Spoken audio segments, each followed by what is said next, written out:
இனி வருகின்ற நாட்கள் அனைத்தும் நல்ல நாளாக மாறட்டும். உங்களுடைய வேண்டுதல் எதுவாக இருந்தாலும் மனதார முருகப்பெருமானை நினைச்சு உன் முருகா போற்றி எனும் மந்திரத்தை 3 முறை கமெண்ட் பண்ணுங்க. நிச்சயம் அந்த முருகப்பெருமான் நிறைவேற்றி தருவாருங்க.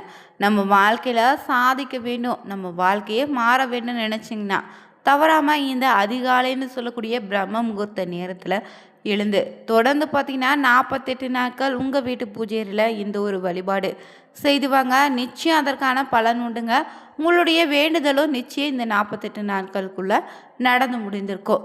இந்த பிரம்ம முகூர்த்த நேரத்தில் பார்த்தீங்கன்னா யாருமே எழுப்பாதவதற்கு முன்னாடியே இந்த நேரத்தில் உங்களுக்கு கண் விழிக்கக்கூடிய சூழ்நிலை உருவாகுதா? அதற்கு என்ன காரணம்னு தெரிஞ்சுக்கலாங்க. நம்ம வாழ்க்கையில் ரொம்பவே பார்த்திங்கன்னா மாற்றத்தை தரக்கூடிய நேரமான இந்த பிரம்ம முகூர்த்த நேரத்தில் எப்படி எழுந்து வழிபடலான்னு தெரிஞ்சுக்க இந்த ஒரு பதிவை கடைசி வரைக்கும் ஸ்கிப் பண்ணாமல் பாருங்கள்.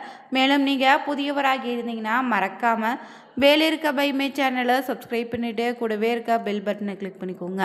தனிப்பட்ட முறையில் உங்கள் ஜாதக ரீதியாக இருக்கக்கூடிய பிரச்சனைக்கு சரியான ஒரு பரிகாரத்தை பெற்றுக்கொள்ள வீடியோவில் பார்த்தீங்கன்னா டிஸ்கிரிப்ஷன் கீழே நம்பர் கொடுத்துருக்கோம். அந்த நம்பருக்கு நீங்கள் கால் பண்ணி தெரிஞ்சுக்கலாம். வாங்க நண்பர்களே, வீடியோக்குள்ளே போகலாம். தினமுமே பார்த்தீங்கன்னா அதிகாலைன்னு சொல்லக்கூடிய 4 முதல் 6 மணி வரையிலான நேரத்தை பிரம்ம முகூர்த்த நேரம்னு சொல்லுவோம். இது சூரியனும் சந்திரனும் இணையக்கூடிய நேரங்க. இந்த சூரிய உதயத்துக்கு முன்பான பிரம்ம முகூர்த்தத்தில் பிரம்மாவிற்குரிய நேரம்னு சொல்லுவாங்க. அதனால் இந்த நேரத்தில் நாம் எந்த ஒரு விஷயத்தை குறிப்பிட்டாலோ நினைத்த காரியம் மிக விரைவில் நிறைவேற்றி தரக்கூடிய நேரமாகவும் லட்சுமி கடாட்சத்தை தரக்கூடிய நேரமாகவும் இருக்குதுங்க. அதனால தான் அதிகாலை எழுந்து பழக வேண்டும்னு சொல்லியிருக்காங்க. இந்த நேரத்தில் எழுந்து வழிபடுவங்களுக்கு அனைத்து தெய்வங்களுடைய ஆசையும் கிடைக்குங்க. பலருடைய வாழ்க்கையிலும் பார்த்தீங்கன்னா மாற்றத்தையோ ஏற்றத்தையும் கொடுத்த நேரம் தான் இந்த பிரம்ம முகூர்த்த நேரம்னு சொல்லுவாங்க.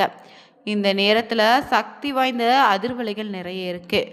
உன்னதமான இந்த நேரம் பார்த்தீங்கன்னா மொத்தமுள்ள 64 முகூர்த்தங்களில் முதன்மையான முகூர்த்தம் தாங்க இந்த நேரம். இந்த நேரத்தில் பார்த்தீங்கன்னா பிரம்மதேவருக்குரிய நேரமாகவோ அனைத்து தெய்வீக சக்திகளும் ஒன்றிணையக்கூடிய நேரமாகவும் இருக்குது. இந்த நேரத்தில் நம்ம எந்த ஒரு விஷயத்தையும் செய்தாலும் அதன் பலன் பார்த்திங்கன்னா நமக்கு பல மடங்காக தான் திரும்ப கிடைக்கும். இந்த நேரத்தில் ரொம்பவே எளிமையான வழிபாட்டினை நம்ம தொடர்ந்து செய்து வந்தாலே நிச்சயம் நம்முடைய வேண்டுதல்கள் எதுவாக இருந்தாலும் நிறைவேறுங்க.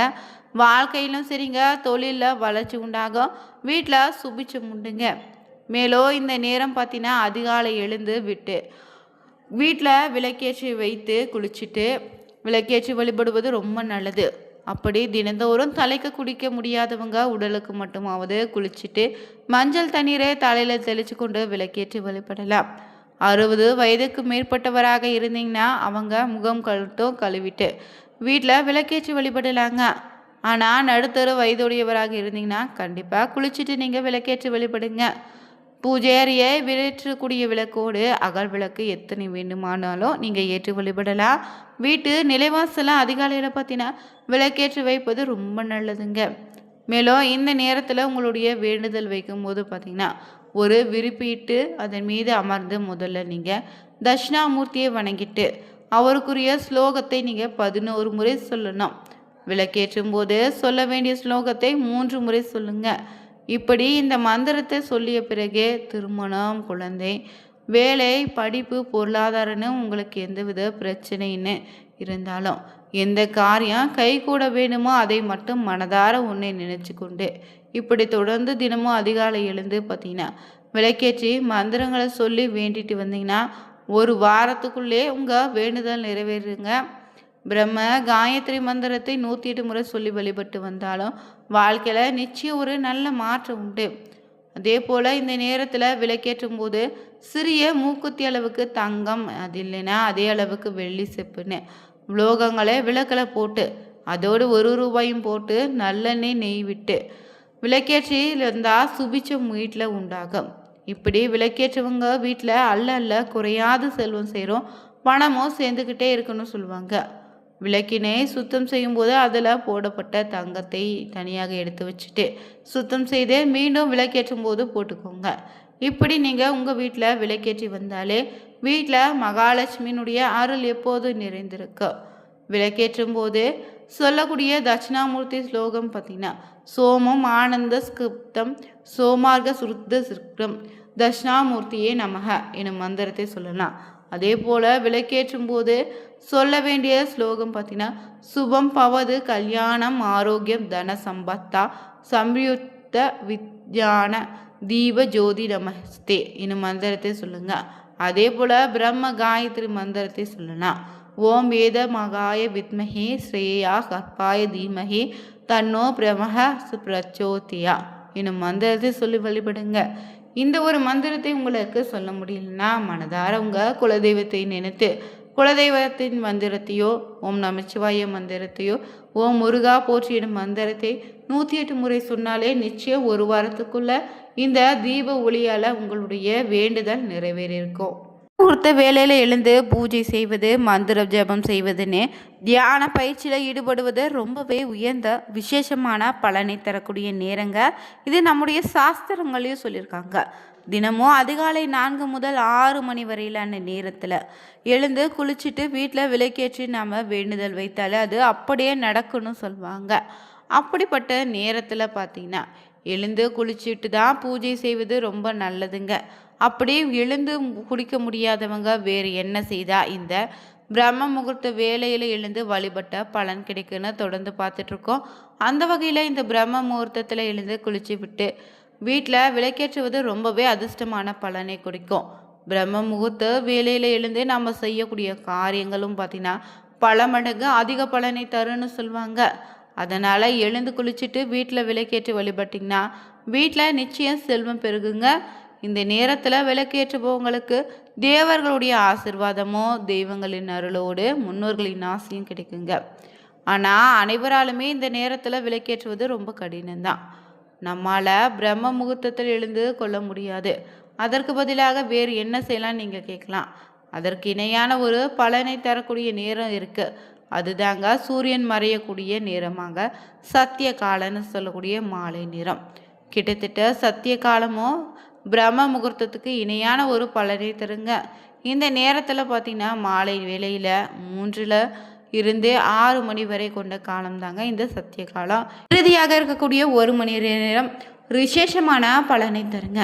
இந்த பிரம்ம முகூர்த்தத்திற்கு இணையான சத்திய கால நேரத்தில் விளக்கேற்றினாலே வீட்டில் இருக்கக்கூடிய பிரச்சனை தேருங்க. மாலையில் தினமும் 5 to 6 மணிக்குள்ளே விளக்கேற்றுவது சாஸ்திர நியதின்னு சொல்லப்பட்டிருக்கு. வெள்ளிக்கிழமையில 6 மணிக்கு மேலே தான் சிலர் விளக்கேற்றுவீங்க. இப்படி செய்வதை விட 6 மணிக்குள்ளாக விளக்கேற்றி விடுது ரொம்ப நல்லது. 5 to 6 மணிக்குள்ளே தினமும் பூஜை அறையில் 3 விளக்குகளை ஏற்றி வந்தாலே ராஜயோகம் உங்களுக்கு கிடைக்கும். இந்த சத்திய கால நேரத்தில் வீட்டில் விளக்கேற்றி இது கொண்டிருந்தாலே அனைத்து தெய்வங்களுடைய ஆசீர்வாதம் உங்களுக்கு உண்டு. தினமும் மாலை வேளையில் 5 இறை வழிபாடு ஈடுபட்டு வந்தீங்கன்னா உங்களுக்கு இருக்கக்கூடிய அனைத்து கஷ்டமும் நீங்கி நல்ல விஷயங்கள் நடக்க ஆரம்பிக்கும். இந்த வழிபாட்டினை நீங்கள் செய்ய உங்கள் வாழ்க்கையில் பலவிதமான மாற்றத்தை நீங்கள் உணர முடியும். இப்படிப்பட்ட சத்தியகால வேளையில் ஏற்றக்கூடிய விளக்கு மஞ்சள் திரியை கொண்டு ஏற்றினா இன்னும் சிறப்பான பலன்களை தருங்க. இந்த ஒவ்வொரு பிரச்சனைக்கும் பொதுவாகவே ஒவ்வொரு நிறத்தில் திரி ஏற்றுவது நல்லது. அந்த வகையில் இந்த மஞ்சள் நிற திரியை கொண்டு ஏற்றுவது உங்களுக்கு இருக்கக்கூடிய துன்பங்களை போக்கிடுங்க. சாதாரண திரியிலே மஞ்சள் தேய்த்து காய வச்சு பின்னர் பயன்படுத்தினாலே உங்களுடைய கஷ்டம் நீங்கும். மேலும் இந்த நேரத்தில் 5 விளக்கில் இது போல் மஞ்சள் திரி கொண்டு தீபம் ஏற்றினா நல்ல பலன் உண்டு. இந்த 2 வேளைகளும் இறை வழிபாட்டில் ரொம்பவே விசேஷமான பலனை ஏற்படுத்தி தருங்க. ஆகவே நாள்தோறும் காலையில் புதிதாக எழுதுவதே மறுபிறவின்னு சொல்லுவாங்க. அப்படி சிருஷ்டி தொழிலை செய்யக்கூடிய தெய்வம் தான் பிரம்மாவுக்குரிய நேரமாக தான் இந்த பிரம்ம முகூர்த்த நேரம் அமைஞ்சிருக்கு. இந்த நேரத்தில் எழுந்து திதி வாரம் நட்சத்திர யோகா தோஷம் எதுவும் கிடையாதுங்க. இதனால் இந்த நேரம் பார்த்தீங்கன்னா எப்போதும் சுப வேலையாக தான் இருக்குது. இந்த நேரத்தில் எழுந்து குளிச்சு இறை வழிபாடு செய்து வேலையை செய்ய தொடங்கினாலே அந்த நாள் முழுவதும் வெற்றி உண்டு. அதனால தான் வாழ்க்கையில் வெற்றி பெற்றவங்க பலரும் சொல்லக்கூடிய அதிகாலை நேரத்தில் எழுந்திருக்கக்கூடிய பழக்கத்தை வச்சுருக்காங்க. அதே போல் தேவர்கள் தேவதைகள் சிவபெருமான் மகாவிஷ்ணு மகாலட்சுமி பிரம்மானு அருள் புரியக்கூடிய நேரம் தாங்க இந்த பிரம்ம முகூர்த்த நேரம். இந்த நேரத்தில் தெய்வங்களின் பார்வைப்படும் போது நம்முடைய கஷ்டங்கள் அனைத்தும் மறைந்துடும். வீட்டில் இருந்த கஷ்டம் கடன் தொல்லை தீரும், சகல சௌபாக்கியமும் உண்டாகும். கணவன் மனைவிக்கிடையே ஒற்றுமை அதிகரிப்பதோடு பல மடங்கு புண்ணியத்தை கொடுக்குங்க. மேலும் இந்த நேரத்தில் எழுந்து பிரம்மனை முறையாக வழிபட்டிங்கன்னா கோடீஸ்வர யோகமும் திடீர் அதிர்ஷ்டமும் நிச்சயம் உண்டு. உங்கள் வாழ்க்கையில் அனுபவித்தவங்க பலர் உண்டு. ஆனால் இந்த ரகசியத்தை யாரும் வெளியில் சொல்ல மாட்டாங்க. அப்படிப்பட்ட ஒரு ரகசியமான நேரம் தாங்க இந்த பிரம்ம முகூர்த்த நேரம். உங்கள் வாழ்க்கையில் தலைவிதி மாற வேண்டும்னு நினச்சிங்கன்னா நீங்களும் தவறாமல் இந்த நேரத்தில் எழுந்து இறை வழிபாட்டில் ஈடுபடுங்க. வீடியோ பிடிச்சிருந்தா லைக் பண்ணுங்கள், ஷேர் பண்ணுங்கள், கமெண்ட் பண்ணுங்கள். மறக்காமல் வேலி இருக்க பைமை சேனலை சப்ஸ்கிரைப் பண்ணிவிட்டு கூடவே இருக்க பெல் பட்டனை கிளிக் பண்ணிக்கோங்க. அனைவருக்கும் நன்றி நண்பர்களே.